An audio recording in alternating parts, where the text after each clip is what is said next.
Good afternoon, good morning, good evening, everyone. My name is Paul Young. I'm going to walk you through the budget process at a very high level view. I'm also going to talk a bit about where the budget cycle is heading with both small, medium, and large size enterprises, and just give you a little bit more insight in the overall budget process. Here's a brief background about myself. I'm a CPA, but I've been working with IT solutions for about 20 some odd years, and then prior to that, I was worked in different roles from financial analyst, senior accountant to internal auditor. So I've seen both sides of the data challenges as well as presenting the budgets and going through the whole budget cycle. This is a really good diagram. And basically, if you were putting a budget together, irrespective of the tool that you use, whether you're using Microsoft Excel or a business analytic tool. This is a standard processor around the budget in terms of revenue planning, operational forecasting, capital planning, workforce, which are the key buckets, corporate taxes planned in there, equity and non-controlling interest because that takes you at a corporate level in terms of the budgeting, incentive compensation, and other provisions, allowances. So that's inventory, AR obsolescence, and R&D innovation is a big issue in some companies, and of course other income and expenses. So this kind of gives you a nutshell of the various buckets, and overlaying in that is assumptions, and those assumptions could be sitting in within the sales forecasting, capital, OPEX, and stuff like that.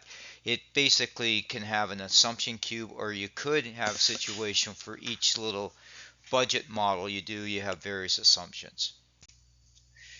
Like everything you want to do now has been over the last little bit is driver based. Why are we talking about driver based? Because if you're looking about the relative relationship of the data, then you want to use drivers that are going to have good indicators that are going to drive the results in, say, your revenue planning from units, price increases that you can map that all the way through in terms of seasonality and all that. You want to map it in. So you're looking at each activity and you're mapping it out to accordingly to the driver to ensure that the accuracy is there with the driver and the forecasting is following the activity in the driver identified. Integrated business planning is a lot more thorough. It basically is looking at all aspects of your business units, the corporate level, and it's more beyond a tactical plan, it's more strategic in terms of things. A lot of large corporations tend to go to integrated business planning because they're tying it to their shareholders' value and their value proposition that they're working on in terms of their annual forecasting cycles, in terms of where they're going to be in 1, 3, and 5 years out. It's involved. Because of the nature of it, it'll likely be driver based. It's just it'll take a lot longer to prepare. But once you build it out initially, updating the model isn't as bad year to year. It's just a little bit of work to modify some of the drivers just to verify things, and same with the forecasting cycle as well. This is looking at a traditional budget. In the old days when I used to do budgeting, way before the OLAP tools took a foot in terms of the budgeting forecasting, we worked with Excel predominantly. In Excel, we basically had spreadsheets for our revenue, spreadsheet for our capital planning and workforce. And those spreadsheets would then pull in the data into each line of it in terms of our expense planning, right? And that was basically traditional budgeting. You basically used run rates, you factored in some inflation and some other price increases, inflation and other uh, metrics as part of the overall calculation, and you basically just forecasted on that.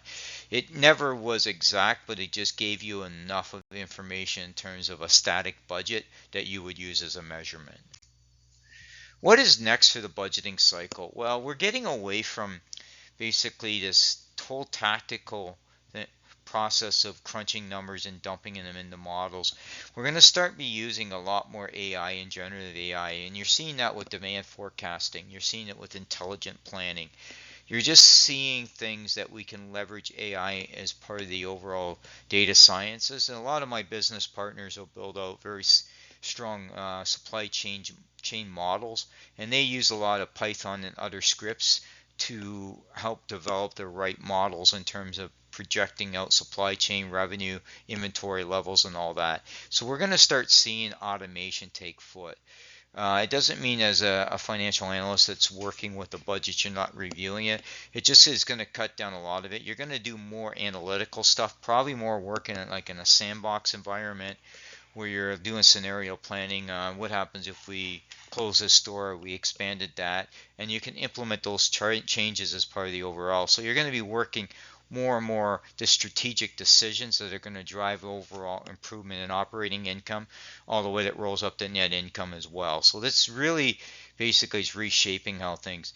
The complexity, what will happen more so is the ability to do it with small, medium-sized companies who have limited budgets and resources that do it.